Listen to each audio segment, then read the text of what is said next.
तो hey guys, आज की इस वीडियो में आप सभी का स्वागत है। आज के इस वीडियो में हम ऐसे ऐसे राज जानने वाले जो शायद आपको ना पता हो। तो आज के इस वीडियो को बहुत ही मस्त तरीके से मेरे एक भाई ने, मैं इसका लिंक डिस्क्रिप्शन में दे दूंगा, इन्होंने वीडियोस बनाया है और ऐसे ऐसे फैक्ट आज की इस वीडियो में आपको पता चलने वाले जो आपको शायद नहीं पता हो।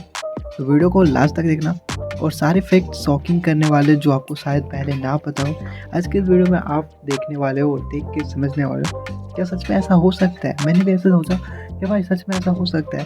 तो इस तरीके की वीडियोस मैं लाता रहूँगा आप सभी के लिए। बस आपको क्या करना होगा, चैनल को सब्सक्राइब करना होगा, वीडियो को लाइक करना होगा। आपके एक वीडियो एक लाइक से शायद मुझे मोटिवेशन मिल सके और मैं इस तरीके की वीडियोस आप सभी के लिए बना सकूँ। तो चलिए सबसे पहले वीडियो को शुरू करते हैं, उसके बाद आपको दिखाते हैं कि आखिर ये क्या है, आखिर ये किस तरीके की वीडियोस बनाते हैं और इस तरीके की वीडियोस सच में बहुत ही मस्त होता है। चलिए वीडियो को देखते हैं, ऑन कर लेता हूँ। क्या होगा अगर हम सूरज को पानी से बुझा दें? क्या सूरज आग की तरह सच में बुझ जाएगा? बहते हुए पानी में ब्रिज के पिलर्स कैसे बनाए जाते हैं? आप समंदर के अंदर की सतह पर जा सकते हो, वो भी बिना भीगे हुए। और ये और एक बात बता दूँ, इस तरीके की एक्साइटिंग वीडियोस को देखने में ना बहुत ही मजा आता है। मतलब आगे क्या होने वाला है और क्या सच में ऐसा हो सकता है, जो जानने का जो इच्छा रहता है ना, कि भाई सच में ऐसा हो सकता है, कैसे ऐसा चीज़ जो मतलब जानने की बहुत इच्छा होती है, उस तरीके की वीडियोस देखने में और भी मज़ा लगता है।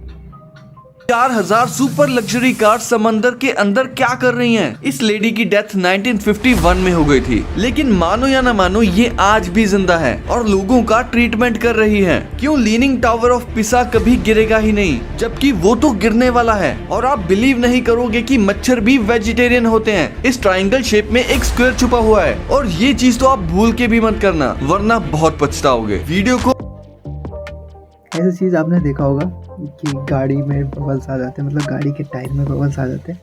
वो चीज़ मैं बहुत ही मतलब देख चुका हूँ। तो क्या ये सच में कैसे होता है वो हम देखेंगे, देखते हैं। तो एंड तक देखना, बहुत कुछ जानने को मिलेगा। एम है 3000 लाइक्स का। नंबर 15, ये जो फोटो में दिख रहा है लगता है किसी ने अपना फिंगरप्रिंट छोड़ दिया हो, बट तो इस वीडियो का एम ज़्यादा नहीं है, लाइक एम रखते हैं 100 बस लाइक कर दो और चैनल को सब्सक्राइब कर दो, 50 सब्सक्राइबर बढ़ा दो। तो चलते देखते हैं आगे वीडियो। ट्विस्ट ये है, ये फिंगरप्रिंट नहीं बल्कि एक आइलैंड है। इसका नाम है बाल्जेनिक आइलैंड, या फिर प्यार से आप इसे फिंगरप्रिंट आइलैंड भी कह सकते हो। और इस आइलैंड की ये फिंगरप्रिंट लुक किसी नेचर की मैजिक ट्रिक नहीं है। एक्चुअली इसके पीछे के मास्टरमाइंड है इसके पड़ोसी आइलैंड के लोग। 1800s के टाइम पे वो लोग यहाँ आके फार्मिंग करते थे अपनी क्रॉप्स को बचाने के लिए। उन्होंने फील्ड्स के चारों तरफ एकदम मेज लाइक वॉल्स बना दी, जिसकी वजह से ये पूरा आइलैंड एक जायंट फिंगरप्रिंट जैसा दिखने लग गया, जो आज भी गूगल अर्थ पे क्लियरली विजिबल है। नंबर 14, क्या आपने कभी सोचा है कि बहते हुए पानी में ब्रिज के पिलर्स कैसे बनाए जाते हैं? आइए जानते हैं। दरअसल इन पिलर्स को बनाने के लिए कॉफर डैम का यूज होता है। कॉफर डैम एक टेम्परेरी स्ट्रक्चर होता है जो स्टील शीट्स या कभी कभी कंक्रीट ब्लॉक से बनाया जाता है। ये एक तरह की एक सील्ड वॉल होती है जो पानी को बाहर रोकती है। सबसे पहले कॉफर डैम को क्रेन्स और हैवी मशीन्स की मदद से रिवर बेड में इंस्टॉल किया जाता है। जब एक एनक्लोज एरिया बन जाता है तो उसके अंदर का पानी पंप्स की हेल्प से बाहर निकाल दिया जाता है और फिर उस ड्राई एरिया के अंदर फाउंडेशन डाला जाता है और धीरे धीरे एक मजबूत पिलर तैयार होता है जिसके ऊपर पूरा ब्रिज खड़ा होता है। नंबर 13, ये एक ऐसी मशीन, ये मैं भी सोचता था कि यार सच में ऐसा पिलर कैसे खड़ा हो सकता है। मतलब थोड़ा बहुत तो जानता था, लेकिन आज इस वीडियो देखने के बाद पूरा कॉन्सेप्ट क्लियर हो गया कि कैसे ब्रिज बनाए जाते हैं। तो पानी में ऐसे बहुत ज़्यादा पानी है, नदियों में जो पिलर बनाए जाते हैं वो कैसे बनाए जाते हैं, आज का एक कॉन्सेप्ट जो क्लियर हो जाएगा है जिसमें बैठकर आप समुद्र के नीचे जा सकते हो बिना डाइविंग सूट पहने और बिना भीगे। इस मशीन का नाम है डाइविंग बेल। ये बिल्कुल वैसे ही काम करती है जैसे एक ग्लास को उल्टा करके पानी में डाल दो, ग्लास के अंदर हवा फंसी रहती है। और ये डाइविंग बेल भी इसी प्रिंसिपल पर काम करती है। सबसे पहले इस बेल को पानी के नीचे डिसेंड करवाया जाता है, फिर कंप्रेस्ड एयर पंप करके बेल के अंदर जो पानी होता है उसे बाहर निकाल दिया जाता है। इससे अंदर एक ड्राई एयर स्पेस बन जाती है जहाँ लोग कंफर्टेबली जा सकते हैं। लेकिन नीचे जाने से पहले बदले डाइवर्स को एक प्रेशर चैम्बर से गुजरना पड़ता है ताकि उनके शरीर को पानी के नीचे बदलते प्रेशर के लिए अडेप्ट करवाया जा सके। और फिर शुरू होती है समुद्र के सीक्रेट्स एक्सप्लोर करने की जर्नी, चाहे वो मेरीन लाइफ की स्टडी हो या रिसर्च हो समुद्र के हिडन रिसोर्सेज की। नंबर 12, ये एक ऐसी ट्रायंगल शेप है जिससे आप एक स्क्वायर शेप का बॉर्डर बना सकते हो और इसका नाम है रूलो ट्रायंगल। और ये कोई सिंपल ट्रायंगल नहीं है, बल्कि ये बनता है 3 सर्कल्स के इंटरसेक्शन से। इन तीनों सर्कल्स की रेडियस एक इक्विलैटरल ट्रायंगल की साइड के बराबर होती है। इस ट्रायंगल की खासियत ये है कि आप इसकी विड्थ किसी भी साइड से मेजर करो, ये हमेशा कांस्टेंट ही रहेगी। और इसी कांस्टेंट विड्थ की वजह से इसका यूज रोटरी इंजन्स में भी होता है। और अगर आप रूलो ट्रायंगल से व्हील्स बनाओ तो ये फ्लैट सरफेस पर भी काफी स्मूथली रोल करते हैं, बिल्कुल राउंड व्हील्स की तरह। ये साइकिल की व्हील्स में भी थ्योरेटिकली यूज हो सकते हैं, लेकिन उसके लिए कॉम्प्लेक्स एक्सल मैकेनिज्म बनाना पड़ेगा। इसी वजह से ये शेप ज्यादातर कॉम्प्लेक्स इंजीनियरिंग और मशीनरी में यूज होती है। नंबर 11, दुनिया की सबसे पहली लिफ्ट्स में अगर तार टूट जाती थी तो सीधा गिरते ही ऑलमोस्ट मौत पक्की थी। फिर आए एलिशा ओटिस, जिन्होंने लिफ्ट के लिए दुनिया का पहला सेफ्टी मैकेनिज्म इन्वेंट किया और इसे प्रूव करने के लिए उन्होंने अपनी जान तक दांव पे लगा दी। ओटिस एक लिफ्ट पर चढ़ गए, ऊपर पहुंचकर बोला काट डालो। फिर जैसे ही रोप कटी, उनका spring loaded safety brake side के ग्रूव्स में अटक गया और लिफ्ट रुक गई। और उसी दिन के बाद से लिफ्ट सेफ हो गई और ओटिस बन गए एक लेजेंड। नंबर 10, इसलिए तो अभी तक शायद बहुत सारे लोगों को नहीं पता होगा, तो वो मैं बता दूं, अब लिफ्ट में बैठने से कोई दिक्कत नहीं है, क्योंकि अब गिर भी जाओगे तो अपने आप ऑटोमेटिक रुक जाता है। ये बात मुझे भी नहीं पता था। थैंक्स भाई। लेडी की डेथ 1951 में हो गई थी, लेकिन मानो या ना मानो ये आज भी जिंदा हैं और लोगों का ट्रीटमेंट कर रही हैं। ये है हेनरिटा लैक्स। इनकी डेथ कैंसर की वजह से हुई थी और उसके बाद एक डॉक्टर ने उनके ट्यूमर का सैंपल लैब में स्टडी के लिए भेज दिया। उस वक्त साइंटिस्ट ह्यूमन सेल्स को लैब में ग्रो करके उन पे नए ट्रीटमेंट्स टेस्ट करते थे, लेकिन एक प्रॉब्लम थी। 1951 से पहले जितने भी सेल्स को ग्रो किया जाता था वो कुछ ही दिनों में मर जाते थे। वहीं हेनरिटा के सेल्स अलग थे। ये सेल्स बिल्कुल इमॉर्टल थे, यानी ये मर ही नहीं रहे थे और कंटिन्यूसली ग्रो कर रहे थे। इसी वजह से इन सेल्स को रिसर्च के लिए पूरी दुनिया में डिस्ट्रीब्यूट कर दिया गया और इनका नाम रखा गया हेला सेल्स, हेनरिटा लैक्स के नाम पर। और तब से हेला सेल्स का यूज हर तरह की एडवांस रिसर्च और वैक्सीन बनाने में होने लगा, चाहे वो पोलियो वैक्सीन हो या कोविड वैक्सीन। इन सब में हेला सेल्स की मदद ली गई। तो इस तरह हेनरिटा के सेल्स आज भी जिंदा हैं और अब तक करोड़ों लोगों की जान बचा चुके हैं। नंबर 9, मच्छर असल में वेजिटेरियन होते हैं।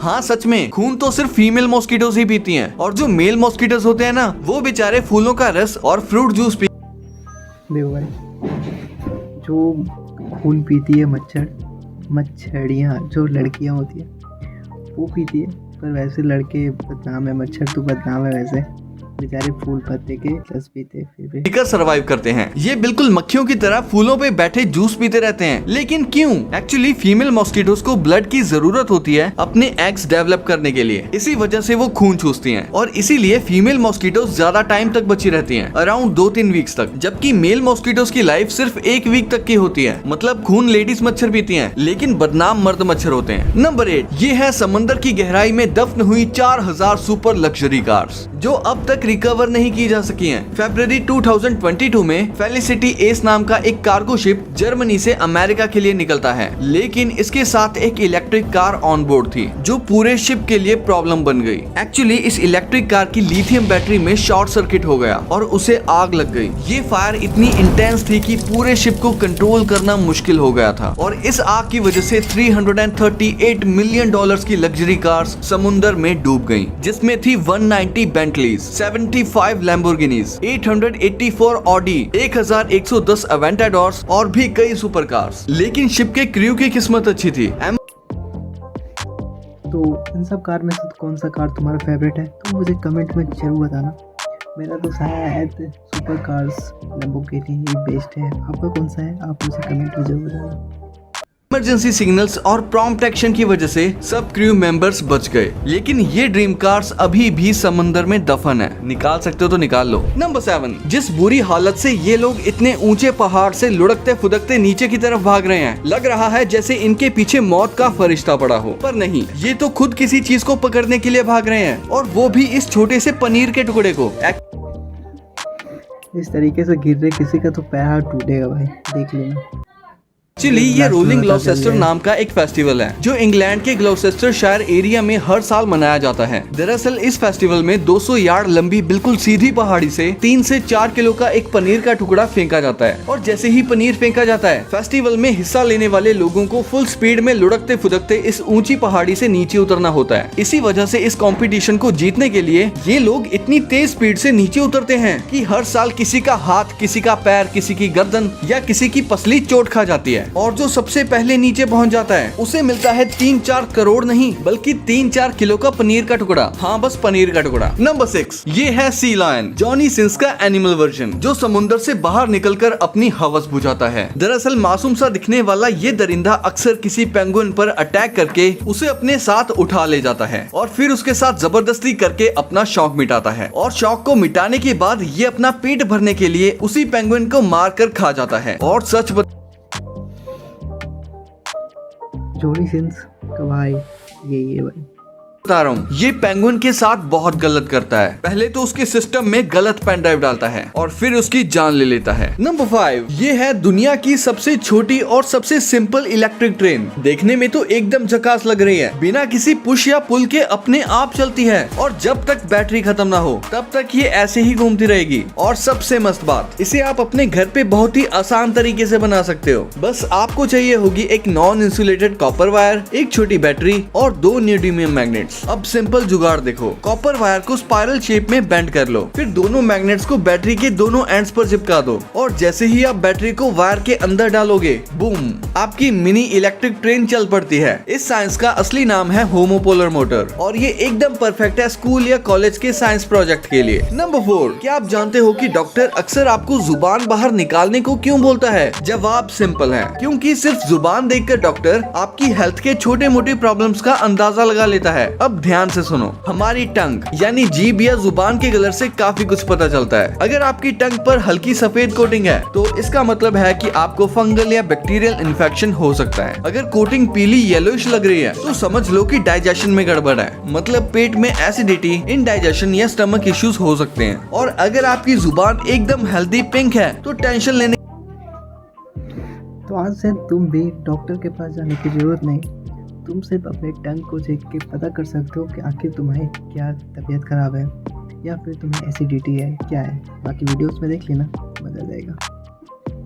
की जरूरत नहीं है, हेल्थ एकदम सही ट्रैक पे है। तो दोस्तों, अगली बार डॉक्टर के पास जाने से पहले अपनी जुबान का कलर चेक करना मत भूलना। वैसे आपकी जुबान का कलर कैसा है, कमेंट करके जरूर बताना। नंबर 3 अगर तो तुम सब भी कमेंट करके जरूर बताना कि तुम्हारे जुबान का जो टंग का कलर है वो कैसा है। अगर तुम्हारे टंग का कलर पिंक है तो फिर तो सही है, कोई बात नहीं। लेकिन अगर येलो या फिर किसी और रंग में हो तो आप मुझे कमेंट जरूर करना।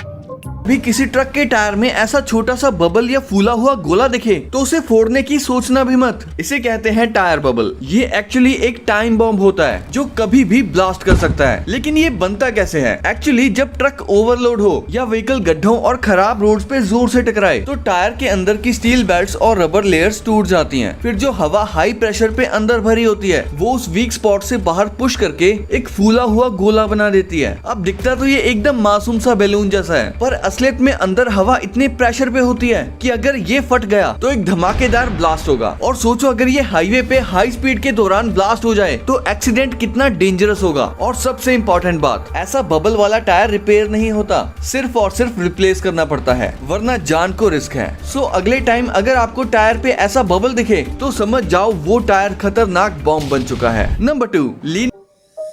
एक बार ऐसा ही क्या हुआ था कि हम लोग कहीं जा रहे होते तो आगे जो ऐसे बहुत सारे केस में होता है कि ज़्यादातर जो हाई लोड रहते हैं, जो ट्रक हो गया और बस में ऐसा रहता है, तो क्या होता है जो ट्रक में मैंने जा रहा, जो ट्रक के मैं पीछे था, ऐसे आगे जा रहा था ट्रक और उसके पीछे मैं था, तो वो उस ट्रक में तो 2-2 टायर होते हैं, एक की जगह 2-2 टायर होते हैं। तो मतलब ना वो फटा तो भाई ऐसे अनबैलेंस हो गया, मतलब एक टायर पे भी चलने लगा।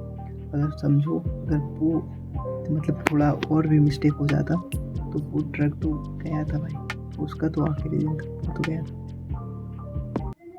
टावर ऑफ पिसा के बारे में एक मिथ है कि ये कभी भी गिर जाएगा, लेकिन सच ये है कि अब ये टावर कभी गिरने वाला नहीं है, एटलीस्ट अगले कई 100 सालों तक। ये टावर 1173 में बनना स्टार्ट हुआ था और कंस्ट्रक्शन के तुरंत बाद ही झुकना शुरू हो गया था। रीजन सिंपल था, इसकी फाउंडेशन सॉफ्ट सैंड और क्ले सॉइल पर रखी गई थी जो बिल्कुल स्टेबल नहीं थी। अगली कई सेंचुरीज तक ये धीरे धीरे और टिल्ट होता गया। बाय 1990 इसका टिल्ट लगभग 5.5 डिग्रीज हो चुका था, मतलब लिटरली गिरने ही वाला था। तब एक्सपर्ट्स ने इसे टूरिस्ट के लिए बंद कर दिया था। फिर 1990s के एंड में एक मेजर स्टेबलाइजेशन प्रोजेक्ट लॉन्च हुआ। इंजीनियर्स ने केयरफुली सॉइल को रिमूव करके और हैवी काउंटर वेट्स यूज करके टावर को स्ट्रेटन किया। साल 2001 तक इसका टिल्ट 17 इंचेस अबाउट 40 सेंटीमीटर तक कम कर दिया गया। आज की डेट में ये टावर स्टेबल है और साइंटिस्ट एस्टिमेट करते हैं कि अपनी करंट लेन के साथ ये टावर कम से कम 300 साल और खड़ा रहेगा। नंबर 1, सोचो क्या होगा अगर हम सूरज को पानी से बुझा दें? तो जवाब थोड़ा शॉकिंग होगा। सूरज कोई नॉर्मल आग नहीं है जो पानी से बुझ जाए, बल्कि वो एक सुपर हॉट प्लाज्मा बॉल है जिसमें आयोनाइज्ड गैसेस हाइड्रोजन और हीलियम कंटिन्यूसली न्यूक्लियर फ्यूजन कर रही होती हैं। सूरज इतना बड़ा है कि लगभग 13 लाख अर्थ्स उसके अंदर फिट हो सकती हैं। मतलब अगर हम अपने सोलर सिस्टम का सारा पानी सूरज पर डाल दें तो वो बस समंदर में एक बूंद गिरने जैसा होगा। अब इंटरेस्टिंग फैक्ट, हमसे सिर्फ 40 लाइट ईयर्स दूर एक प्लेनेट है जिसका नाम है GJ1214b।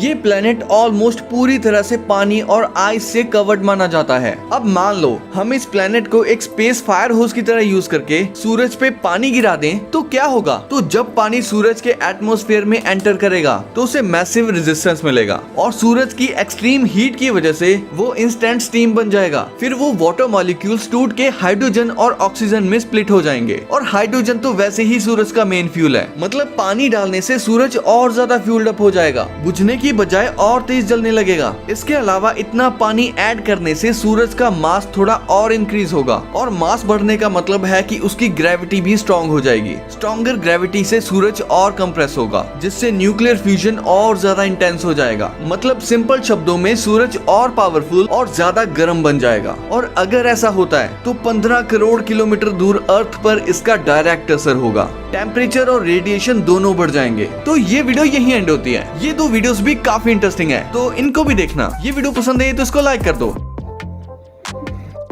वीडियो पसंद लगी तो प्लीज़ वीडियो को लाइक करिए, चैनल को सब्सक्राइब करना और ऐसे और वीडियोस देखना चाहते हो। अभी तो क्या हो रहा है कि मैं मैं सुबह इस तरीके के रिएक्शन वीडियोस बना रहा हूँ तो मुझे थोड़ा बोलने में दिक्कत हो रहा है। बाकी कहाँ मैं गलती कर रहा हूँ और क्या मुझे क्या बोलना चाहिए, मतलब जो वीडियोस चलता है उस पर मुझे क्या रिएक्शन देना चाहिए वो तो अभी मुझे पता नहीं। बाकी ऐसे और वीडियोस देखना चाहते हो तो वीडियो को लाइक करके चैनल को सब्सक्राइब करके बेल आइकन को सेट कर देना ताकि ऐसे वीडियोस आप सभी के लिए लेके आता रहूँ। तब तक के लिए बाय बाय।